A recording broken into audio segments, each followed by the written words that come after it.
Hello traders, welcome to the Nexoel Trading Hub YouTube channel. We're going to actually have a review of last week's forex forecast, what we expected and how the price was actually delivered within the week. Backtesting is actually good, but you must understand that analyzing the live markets and actually reviewing how the markets played out is more effective as it helps you to understand your trading system or methodology and also helps you build your confidence in your trading system or the methodology you're actually using. So let's head to the charts, guys, and please kindly like, share, and subscribe to our YouTube channel if you're new to the YouTube channel. So this is actually the gold pair. We're going to start off from the gold pair and then we look at the other pairs and look at how price played out based on what we actually forecasted. Now, this is the weekly time frame in the gold pair. So, last week I actually showed us this order block that price actually created. And our expectation is to see that price push to the upside to raid this buy side liquidity. Once we saw that last week respected this order block, mitigated the order block, and then closed above the volume of the order block. So we expected more higher prices. But then we expected the pullback of price to the 25 or 50% of this candle week. So, but that never happened. When we drop to the lower time frame, you're going to see why the expectation was to the 25 or 50% price level. But then price dropped a little. I think they should be close to the 25%, and then price took off and raided the buy side liquidity. So let's actually look at the daily time frame. So here in the daily time frame, what you guys are going to see is that this was the price level we anticipated to see the possibility of price dropping to before price takes off to the upside, because price actually created this candle. So you see we have this fair value gap left here. So we actually expected to see the possibility of price returning to mitigate the fair value gap before actually price taking off to raid the buy side liquidity. This was the first expected buy-side liquidity we're looking at price to actually raid before we would consider price further raiding this other buy-side liquidity. Now, as you can see, price raided this buy-side liquidity. We had this sell move, and then price filled up this fair value gap, and then we had the push of price to raid this other buy-side liquidity. So now let's drop to the 4-hour time frame so that you can look at things from a more better and very minimal broke down perspective. So now, yet in the 4-hour time frame, last week I showed us guys the rate of this internal range sell side liquidity. We have the sweep of it, so we see price push to the upside. So now you can see this was what price gave us. This was the last candle price formed on Sunday, this particular candle here. So what happened was I paid more attention to this fair value gap during the weekly forex forecast and neglected this other fair value gap that was mitigated and violated. So what you can see is that price filled up this fair value gap. Price was facing mitigation at this fair value gap. So I was expecting to see that price would further push to the downside, because price is reacting at this fair value gap in the 4-hour time frame. So I was expecting to see price push to the downside into this fair value gap, mitigate this fair value gap before we see the push of price to the upside. But what we must understand is during the week, when I observed the price was feeling to actually drop to the downside and was giving us the expected bullish momentum, I observed that you can see this is actually the bearish candle that swept this internal range liquidity. So you can see that price filled up the fair value gap that was created within this bearish candle that swept the internal range liquidity. You can see price closed above it. Price returned into it and was mitigated and then pushed further. So this is actually the bearish candle that swept this sell side liquidity. So meaning we are actually supposed to expect that since price was rejected after returning to the downside into this bearish candle that swept the internal range liquidity, we should then actually look out for bullish ride.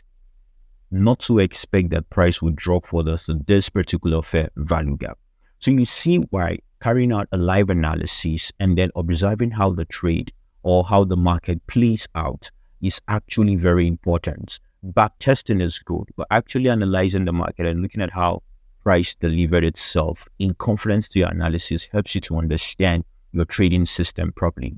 Now, what you can see is, now let's mark out this fair value gap here. So you can see we have this fair value gap that we neglected actually during the weekly forex focus, but we are now actually going to consider that in this review, because this actually gave us the basis for actually executing the trade during the week when we noticed the price was not given the push to the downside.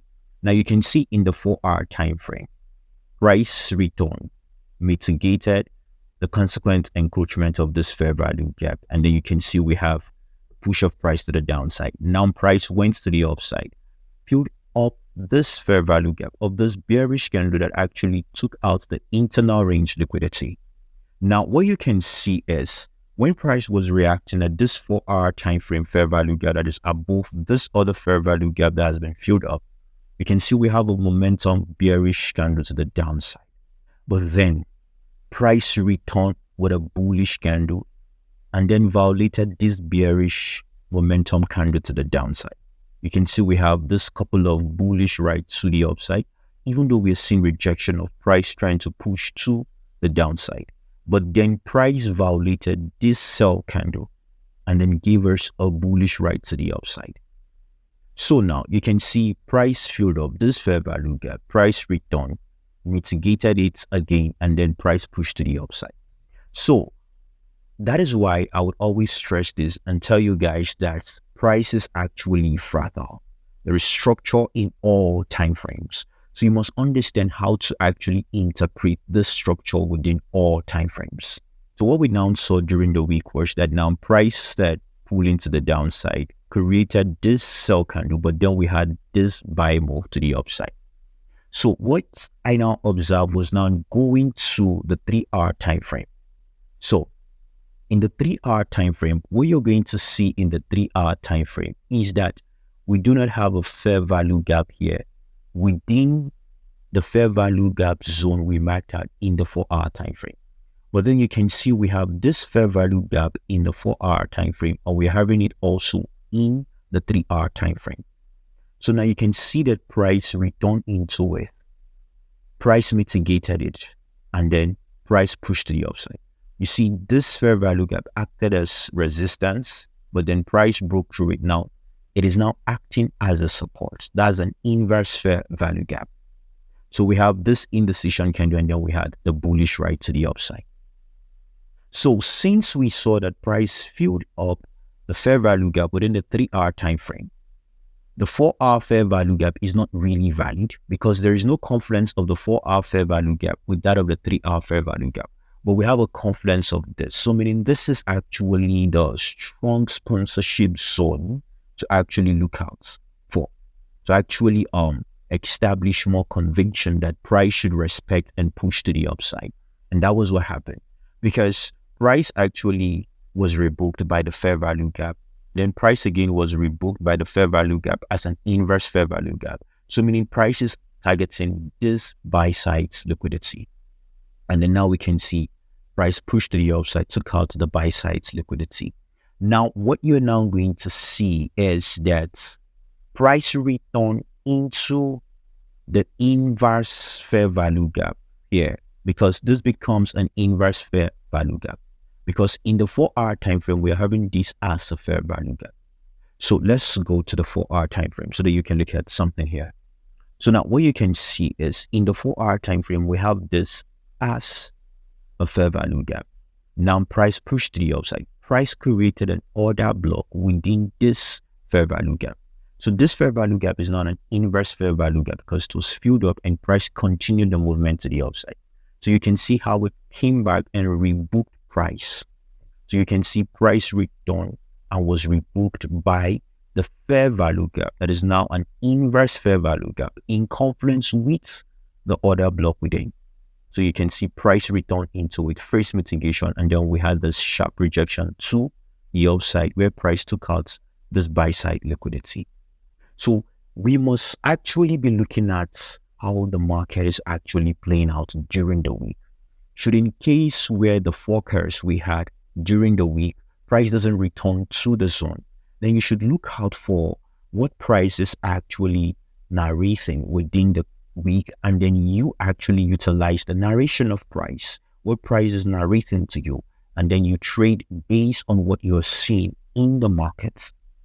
So this is actually what happened last week. Price did not return to this zone. Then we discovered this zone, and then you can see what happened. Price pushed, and then you can see that this zone is actually in confluence also with 3-hour time frame. So it's actually a strong zone, and then you can see how price booked to the upside to read the buy side's liquidity. Let's check the 1-hour time frame to see. So here in the 1-hour time frame, you can also see there is a fair value gap here. Price mitigated, dropped to the downside, pushed the upside. You can see return to test it as support, acted as resistance, price returned to test it as support, and then you can see we have the push of price to the upside. So you can see this is an unmitigated order flow, which is actually an order block in the 4-hour time frame. So you can see how price return mitigated, and then we have the push of price to the upside. So this is that of the gold pair. So we're going to look at the other pairs to see how the other pairs actually played out during the week. So guys, this is GBPUSD. So this is going to be the last pair we're going to look at, because I don't really want this video to actually be long. This is just a review video. So what we are going to see is actually that, we expected the bullish move actually, but we're looking at price returning possibly back to the consequent encroachment before we see the bullish ride. We see price return to the 50% of this candle week, but then you can see price never return to the consequent encroachment. And then we had the massive bullish move to the upside. So let's actually go to the daily time frame.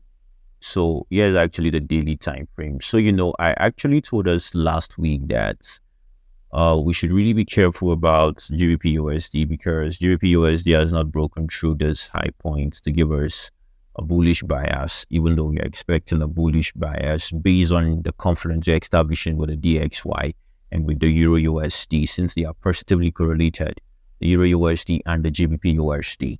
So we were expecting to see the possibility that price may still drop further to the downside on Monday, to the downside, and raid this candle low point before we have a bullish ride of price to the upside.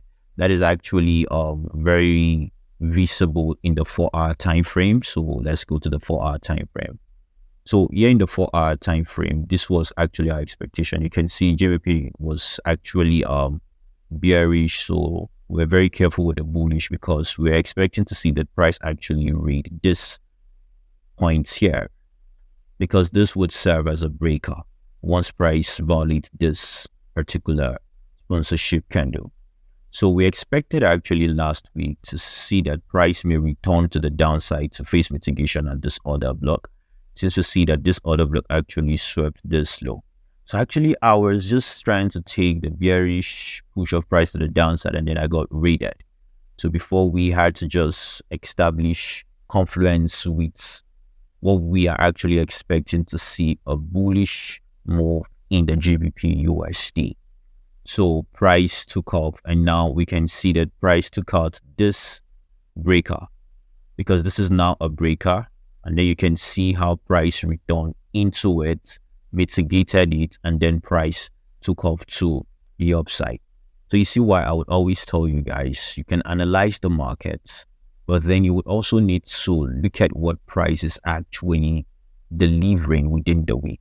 You can have your forecast, your weekly forecast, your weekly setup, but then also try to interpret what price is doing when the market opens.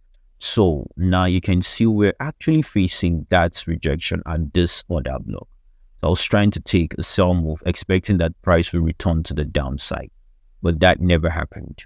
Now price took off to the upside, and then we can see price broke through. So I think in the 1 hour time frame, I identify a zone why price did not actually return to the downside and then took off to the upside. So let's go to the 1 hour time frame. So is it actually in the 1 hour time frame?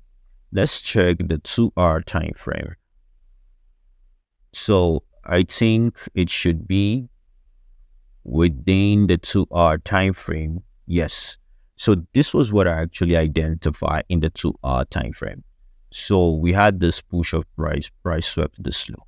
So what you're going to see is that price gave us this move to the upside.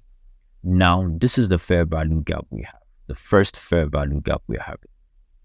And what can you see is that price mitigated the fair value gap and even closed above the consequent encroachment and gave us this bullish momentum candle to the upside.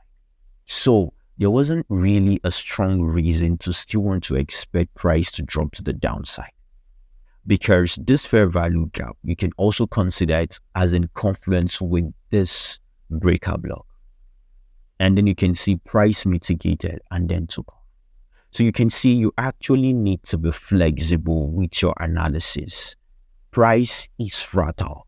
You must be able to communicate what price is doing in other time frames. Now you can see that particular zone, that sponsorship candle zone that price broke through. You can see before price broke through, price established a bearish move, created an order block, price pushed, price returned, was rebooked by the order block that is within the zone that was violated. And then you can see price took off. You really need to be very flexible with price, guys. So this is what I would just show you guys based on last week forex forecast. There are other pairs that we actually forecasted, but I don't want this video to actually be unnecessarily long. So anticipate actually the weekly forecast for the coming week and other educational contents. So if you're actually new to this YouTube channel and you've not subscribed and you really want to be staying updated with our content, then you should do well to click on the subscribe button and turn on the notification bell so that you can stay updated with our coming contents. Cheers, guys, and God bless you all.